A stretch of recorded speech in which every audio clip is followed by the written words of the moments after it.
Welcome back to the Gridiron Expert. The Gator Bowl gives us a battle between two teams that got hot to end the season.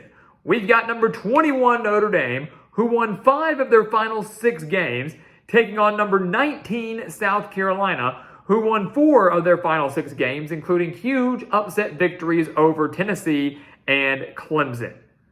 So who's going to stay hot? That's the question we're asking ourselves today, guys. Who stays hot? Who gets this top 25 victory? And who heads into 2023 with a lot of momentum?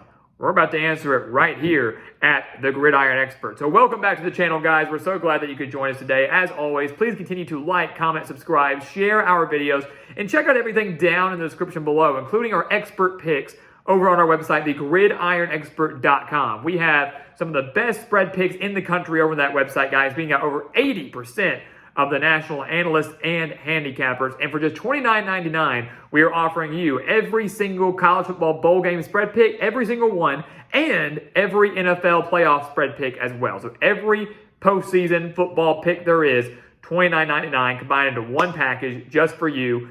Our gift to you, really, and you're going to win a lot of money off of it. That $29.99 you pay, you'll make it back like that. Go check it out. Link for it down in the description below, only on thegridironexpert.com. So let's take a look at this game, guys. This is fun. You look at both these teams. No one really thought they'd be ranked entering bowl season. Notre Dame may be back in the preseason, but after the way they started, people kind of wrote Notre Dame off, left them for dead. Lost to Ohio State, lost to Marshall, were struggling mightily, and then they peaked.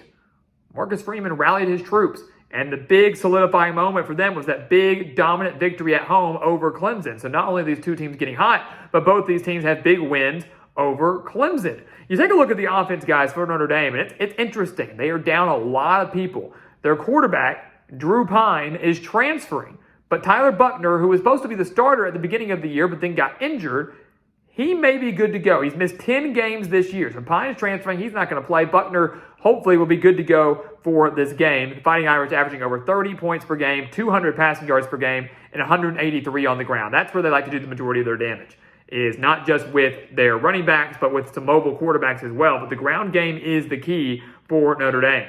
And it's going to be again in this game against South Carolina because they're going to be without Michael Mayer, one of the best tight ends in the country, 809 yards, 9 touchdowns, led the Fighting Irish in receiving this year. The next best pass catcher behind him is Lorenzo Styles, who has 340 yards and only 1 touchdown. So nearly 500-yard difference between Mayer and Styles, 8 touchdown difference there. They're losing their top target, and that's a huge loss for whoever's under center for Notre Dame in this game. The run game is going to be the forefront. It's going to be the key. You have Audric Estim, 825 yards on the year and 11 touchdowns. You have Logan Diggs, 732 yards, 3 touchdowns. You got to ride them both. If you're Notre Dame, you have to go. You've got 2 capable backs in your backfield. Ride them. Go with them, because that's how you're going to have to beat South Carolina. Because I don't think many people are going to have much faith in the Notre Dame passing offense in this game.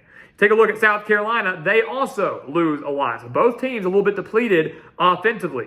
They're averaging 31.7 points per game, which is a great mark, but offensive coordinator Marcus Satterfield has left to go to Nebraska. Yes, Shane Beamer did go out and hire Logan Doggins from Arkansas. He is going to come in as their new offensive coordinator, the tight end coach at Arkansas, now the OC at South Carolina, will not be coaching in this game, of course. They do have their 2 top tight ends that are leaving. Jaheim Bell, 231 yards and 2 touchdowns, is gone. Austin Stogner, 210 yards and 1 touchdown, is gone. And Marshawn Lloyd, their running back, 573 yards, 9 touchdowns, is also transferring. So a lot of key losses there, not just in the backfield, but in the pass-catching core as well. Spencer Rattler's still there, and he's put up solid numbers this year, over 2,700 yards, 16 touchdowns, but they're losing a lot. They're losing a lot of coaching staff. They're losing a lot of players on the offensive side of the ball. Spencer Rattler can't be expected to do it all by himself. 258 passing yards per game, 123 rushing yards per game is what the Gamecocks are averaging. Those numbers are expected to see a bit of a dip in this game against Notre Dame, especially considering Notre Dame has a pretty stingy defense. Take a look at those numbers. Of course, Notre Dame would be expected to have a pretty stingy defense as Marcus Freeman is their head coach, one of the best defensive minds in the game. 21.8 points per game allowed. That's all Notre Dame is giving up. Only 190.6 passing yards per game, all they're giving up. 136.5 rushing yards per game. All they're giving up. Yes, they do lose Isaiah Foskey on the defensive line, 45 tackles this year and 11 sacks on the season. So that is a big, big loss up front for Notre Dame. But the Fighting Irish still have 35 total sacks on the year. They have forced 13 turnovers. The biggest key for them and the biggest concern for them is stopping the pass. They have to find a way to shut down Spencer Rattler in the passing game. If you can do that, you're going to be fine. We have seen Spencer Rattler at times be very prone to committing turnovers. If Notre Dame can get 1 or 2 turnovers from South Carolina's offense, I think they're going to be okay. Easier said than done, though. They gave up 223 passing yards to Ohio State to go with 172 rushing yards. They have 145 passing yards to go with 219 rushing yards to Marshall, 288 passing yards to Stanford, 232 passing yards and 204 rushing yards to USC. So not only are they susceptible to the pass, but more than anything, Notre Dame has to make sure that South Carolina isn't balanced. Those were the 4 games that we just mentioned there are the 4 games that Notre Dame has lost this season.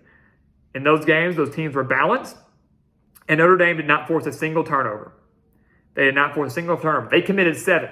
Notre Dame committed 7 turnovers in their 4 losses, didn't force a single one in the 4 losses. So you've got to get the ball away from South Carolina. You've got to generate takeaways. Obviously, that's the key for anybody, but that's kind of been the clear message and the kind of the clear trend in the losses that Notre Dame has suffered this year. South Carolina defensively, they're giving up nearly 28 points per game, nearly 200 passing yards per game, and here's the key number. They're giving up 192.4 rushing yards per game. That is a bad, bad number facing a Notre Dame team that's averaging nearly 190 rushing yards per game offensively.